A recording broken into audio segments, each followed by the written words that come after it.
நாடார்கள் 1921 மக்கள் தொகை கணக்கெடுப்பில் அவங்க வந்து தங்களை பட்டியல் சாதியிலிருந்து வெளியேறணும்னு சொல்லி கோரிக்கை வச்சாங்க. அன்றைக்கி ஆட்சியில் இருந்த நீதி கட்சி அதை ஏற்றுக்கொண்டது. அவங்க சாணார்னு இருந்தாங்க, எல்லாரையும் வந்து ஒரே பேரில் நாடார்னு ஏன்னா நாடாருங்கிற ஐடென்டிட்டிக்கு வந்து ஒரு மரியாதை இருந்தது, நில உடைமையாளர்களாக இருந்தாங்க. அப்போ இவங்களுக்கு அந்த தீண்டாமை இன்னும் போகலை, அப்போ நாடாருங்கிற ஐடென்டிட்டிக்கு மாறுங்க அப்படின்னு சொல்லி இன்னொன்று சொல்கிறாரு, பனை தொழில்களை வந்து கல் இருக்கிற தொழில் செய்யக்கூடாது அப்படின்னு சொல்லி. அதனால தான் நமக்கு இது இவ்வளோ இழிவுக்கும் காரணம். இப்போ நம்ம கோயில்களை விடமானன்றான். கமுதி போராட்டம் கேள்விப்பட்டிருப்பீங்க.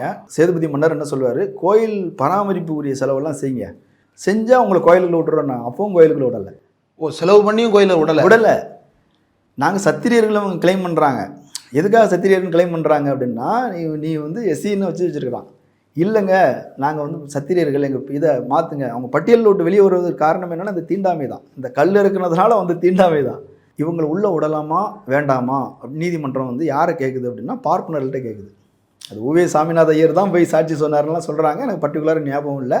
ஆனால் பார்ப்பனர்கள்ட்ட கேட்குறாங்க, இல்லைங்க இவங்க வந்து சூத்திர சாதி, கல் இருக்கிற சாதி, கல் இருக்கிறதுனால இவங்க தீண்டத்தகாதவர்கள், வேறு யார் அலோவ் பண்ணாலும் இவங்களை அலோவ் பண்ணக்கூடாது. இன்றைக்கி வியாபாரம் செஞ்சு முன்னேறிட்டாங்கிறதுனால அவங்களெல்லாம் அலோவ் பண்ண முடியாது, அவங்க சமூகம் வந்து பணையறிக்கிட்டு இருக்குது, கல்லறைக்கிட்டு இருக்குது அப்படின்னு சொல்லி அவங்களுக்கு கோயில் கொடுங்க. நீங்கள் திருவாங்கூர் சமஸ்தானத்தில் ஏன் அவ்வளோ இழிவு? ஈழவர்களுக்கு இணையாக தான் நாடார்கள் வச்சுருக்காங்க. என்ன காரணம்னா அதே காரணம் தான், அவங்க கல் இருக்கிற சாதி.